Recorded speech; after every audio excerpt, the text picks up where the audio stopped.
दोस्तों, आज हम आपको अजमेर शरीफ का पूरा इतिहास बताएंगे और साथ ही साथ हम आपको ये भी बताएंगे कि अजमेर शरीफ, जो कि एक हिंदू राजा पृथ्वीराज चौहान का गढ़ था, वहां एक फकीर का दरगाह कैसे बन गया। अजमेर में उस वक्त एक मंदिर हुआ करता था जो अजमेर का बहुत बड़ा मंदिर था, और ये मंदिर सिर्फ राजा और रानियों की इबादत के लिए ही खास था। और इस मंदिर के पास ही एक तालाब भी था जिसको आज हम और आप अना सागर के नाम से जानते और पहचानते हैं। हिंदू इस तालाब के पानी को बहुत ही पवित्र यानी पाक साफ मानते थे। उनका मानना था कि जो भी इस तालाब में नहा लेगा उसके सारे गुनाह झड़ जाएंगे। कहते हैं इस मंदिर में रात को इतने चिराग जलते थे कि हर रात 3.5 मन तेल उन चिरागों में इस्तेमाल होते थे।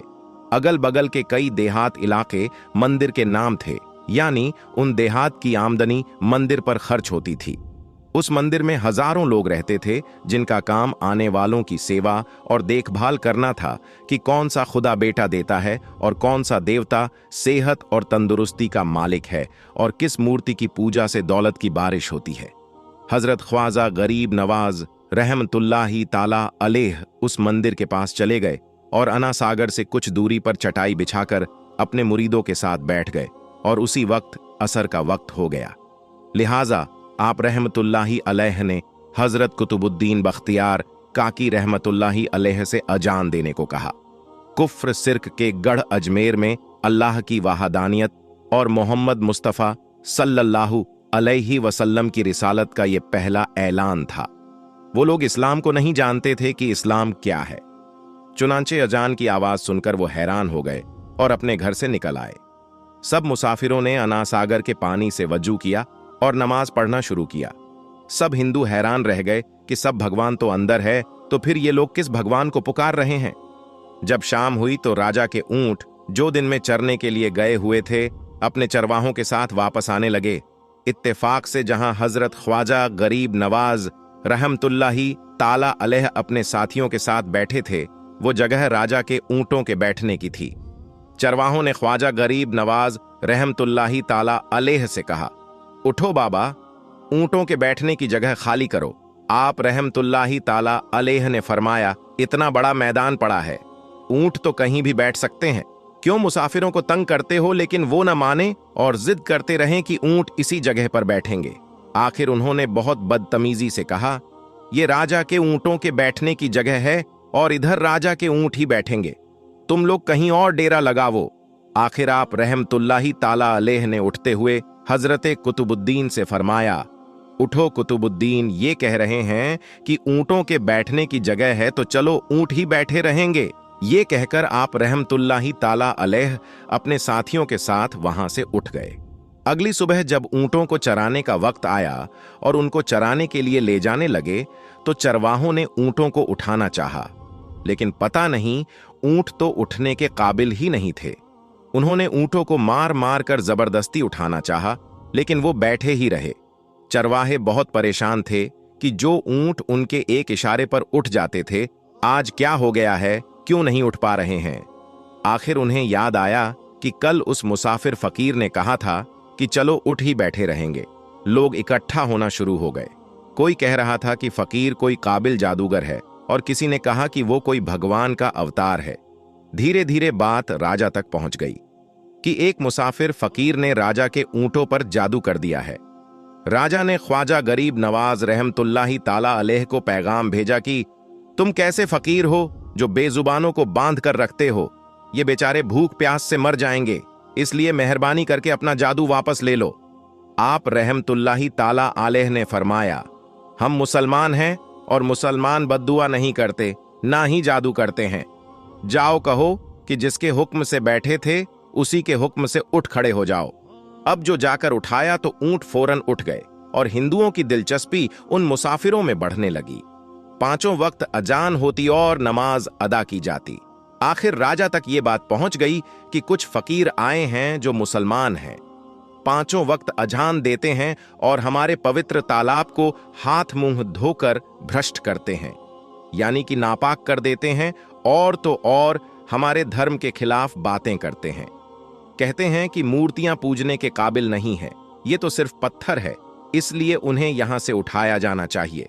राजा ने फकीरों का पैगाम भिजवाया कि तुम लोग मांस गोश्त खाते हो और हमारे धर्म के खिलाफ बोलते हो, और तो और हमारे पाक तालाब को अपने हाथ डालकर नापाक करते हो, जो हम बर्दाश्त नहीं कर सकते। इसलिए तुम लोग यहां से चले जाओ। आप रहमतुल्लाही ताला अलैह ने फरमाया कि और भी तो इतने आदमी आते हैं, हमारे पानी पी लेने से कौन सी कमी आ जाएगी। लेकिन वो कहने लगे कि वो सब हमारे अपने धर्म के लोग हैं और तुम दूसरे धर्म के हो। आइंदा तुम लोगों ने तालाब को नापाक किया तो हम बर्दाश्त नहीं करेंगे। आप रहमतुल्लाही ताला अलैह ने हजरत कुतुबुद्दीन बख्तियार काकी रहमतुल्लाही ताला अलैह से फरमाया, कुतुबुद्दीन, शायद ये लोग आइंदा हमारे पानी लेने पर कोई लड़ाई झगड़ा करेंगे। जाओ, एक मस्किजे में पानी ले आओ ताकि जरूरत के वक्त कुछ तो पानी मौजूद हो। लिहाजा हजरत कुतुबुद्दीन रहमतुल्लाही ताला अलैह ने उनसे फरमाया कि चलो हम मस्किजे से पानी से भर लेते हैं। वो इस शर्त पे मन गए कि तुम्हारा जिस्म पानी से छूना नहीं चाहिए। हजरत कुतुबुद्दीन रहमतुल्लाही ताला अलैह तालाब की सीढ़ियों पर जाकर बैठे और मस्किजा पानी में डुबो दिया।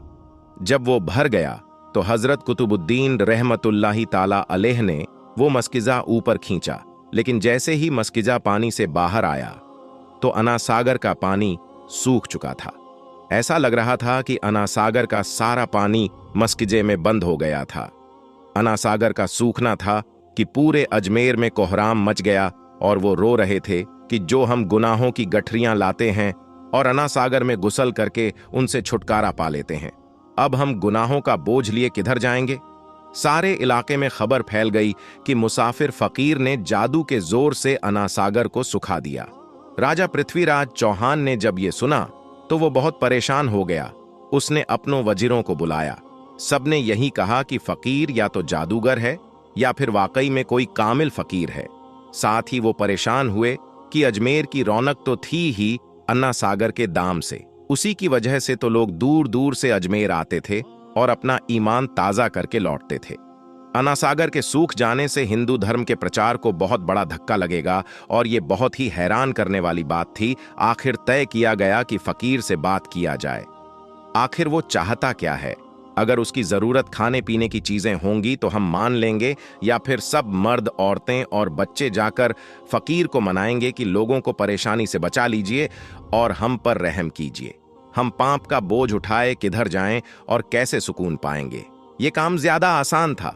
लिहाजा सारे लोग बाबा साहब रहमतुल्लाही ताला अलैह के पास आए और बोले, बाबा तुम भी वजू कर लिया करना, लेकिन भगवान के वास्ते हमारा अनासागर हमें लौटा दो आप। रहमतुल्लाही ताला अलैह ने हजरते कुतुबुद्दीन रहमतुल्लाही ताला अलैह से फरमाया, जाओ कुतुबुद्दीन, मस्कीजा वापस तालाब में डाल दो। जैसे ही मस्कीजा तालाब में उल्टा गया तो अनासागर किनारों तक उछल आया। उस पानी ने कई दिलों को धो डाला। हिंदू कौम की अपनी तारीख की किताबों में भी हिंदू इतिहासकार इस बात को मानते हैं कि उस शाम 32,000 हिंदू कलमा पढ़कर मुसलमान हुए थे। उन हिंदुओं के मुसलमान हो जाने से हिंदू पंडितों और आम हिंदुओं में भी गुस्से का तूफान उठ खड़ा हुआ था। वो सोच में पड़ गए थे कि फकीर अगर कुछ दिन और इधर रुक गया तो देवी देवताओं का तो नाम लेने वाला भी कोई नहीं होगा। लिहाजा लोगों ने राजा को मजबूर किया कि जल्द से जल्द कुछ किया जाए। राजा पृथ्वीराज चौहान ने मंदिर के बड़े पंडित रामदेव को बुलाया और उसे बाबा साहब रहमतुल्लाही ताला अलैह से मुकाबला करके जल्द से जल्द उन्हें हराने को कहा और अजमेर से बाहर निकाल देने का हुक्म दिया। रामदेव अपने वक्त का माना हुआ पंडित था, जिसके इल्मे काबिलियत के दूर दूर तक धूम मची हुई थी। उसने राजा को यकीन दिलाया कि जल्द ही राजा को कोई अच्छी खबर सुनाएगा। रामदेव बाबा साहब रहमतुल्लाही ताला अलैह के पास आया और उल्टे सीधे सवालत करने शुरू कर दिए। बाबा साहब रहमतुल्लाही ताला अलैह चुप रहे। जब रामदेव ने हद से बढ़कर शोर मचाना शुरू किया तो बाबा साहब रहमतुल्लाही ताला अलैह ने उसकी तरफ आंख उठाई और मुस्कुराकर फरमाया, रामदेव, तू शोर मचा रहा है और मैं तेरे माथे पर ईमान का नूर चमकता देख रहा हूं। इस निगाह और इस लहजे में ना जाने क्या जादू था कि रामदेव कदमों में गिर गया और रोते हुए बोला, बाबा, जिस धर्म के तुम हो उसी धर्म में मुझे भी शामिल कर लो। सब लोग जो ये सब देख रहे थे, देखते ही रह गए, हैरान और परेशान थे कि ये क्या हुआ। जो खरीदने आया था वो खुद बिक चुका है, जो जीतने आया था वो हार चुका है। पंडित रामदेव खुद ख्वाजा गरीब नवाज रहमतुल्लाही ताला अलैह के हाथों पर मुसलमान हो चुका था। सुभान अल्लाह। दोस्तों, ये अल्लाह वालों की शान होती है। जब वो अल्लाह के हो जाते हैं तो सारी दुनिया उनकी हो जाती है। अल्लाह के वलियों की बेशुमार करामातें हैं जिन्होंने लोगों की जिंदगियों को बदल दिया। तो दोस्तों, आज की इस वीडियो में बस इतना ही। हम मिलेंगे आपको अगली वीडियो में। तब तक के लिए अल्लाह हाफिज।